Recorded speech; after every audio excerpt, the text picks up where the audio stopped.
Hi guys, good morning. Today is Thursday, October the 4th. Time check is 9:32 in the morning. Tapos na tayong mag-breakfast and nagsubok akong mag-exercise.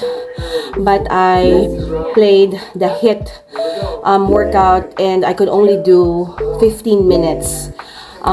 HIIT is supposed to be a 25-minute workout, but I'm only able to do 15.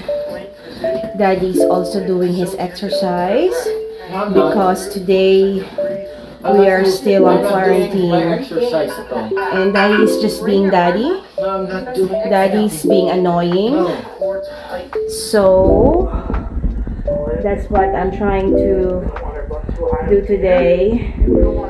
Normally I could finish the entire session for the HIIT, but because we're still recovering from COVID, hindi pa rin maganda ang ating endurance. But we're gonna keep on pushing hanggang sa makaya na natin tapusin ang buong session.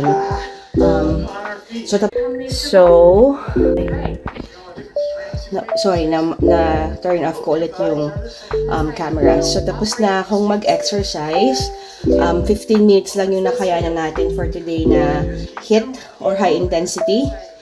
Daddy's still doing his lifting. I'm not doing it. You are? Not? Okay. Daddy's just being Daddy, being annoying. So, since naka-quarantine tayo, wala tayong magawa dito, kaya kailangan nating mag-exercise para gumaan ang pakaramdam, para lumakas. Pinapagpawisan tayo ng very light. Pero okay lang yan. Hopefully, after ng ating COVID, matapos natin ang 20 minutes na HASFIT training. So, nabura ulit. Napipindot ko eh. Hindi, baka wala ka ng ano tawag dito? Memory. Space. No, meron. So, ito yung dresser natin na magulo, syempre. Dahil ito yung ginagamit nating patungan ng mga gamit. So, meron tayong disinfectant. Another disinfectant. Meron tayong hand sanitizer. Pag lumalabas kami ng kwarto para maglinis sa baba, especially si Daddy, para mag-prepare ng mga gamit ng bata. Naka N95. Sa loob nito, meron tayong mga gloves. Kailangan maingat pa din.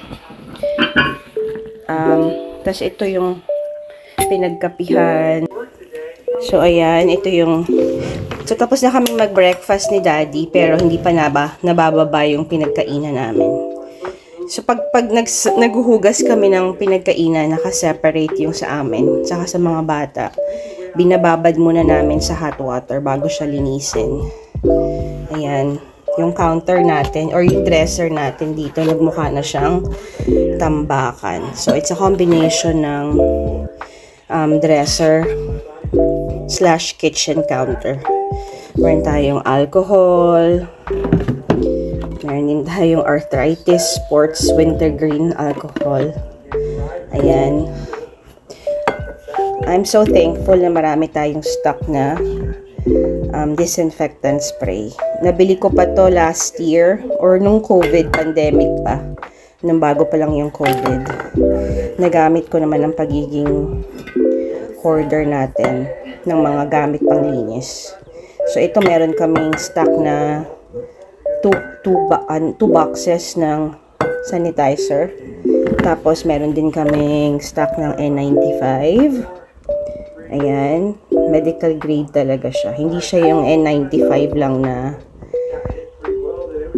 N95 na nagpe-pretend. Ito talaga is a good quality mask. Ayan. Because we work in a healthcare field, meron kaming stock niyan. So, ayan. Yung mga bata, same thing. Meron din sila sa babang isang box ng ganito. Ayan. Tapos, si Daddy today, plano niyang mag-mow ng grass at maglinis sa labas. Dahil ayan na ang situation ng ating backyard. napabayaan na natin ang ating mga tanim. Which is, hindi naman natin sinasadya. COVID happened, kaya wala na nag-aalaga ng ating mga tanim. Hindi ko alam kung meron pa tayong ready for harvest.